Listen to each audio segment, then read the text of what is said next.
taga Middle East. Ito po ang lagay ngayon ng panahon. Medyo makulimlim. Kasi magtataglamig na naman. At ang aking salamin ay inulan na naman. Maligalig ang mga aking tanawing ibon. Ayun, sa kabilang side. Kalilinis-linis ko yung salamin ko.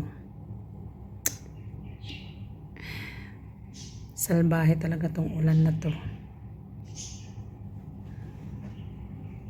Nakulimlim siya ngayon.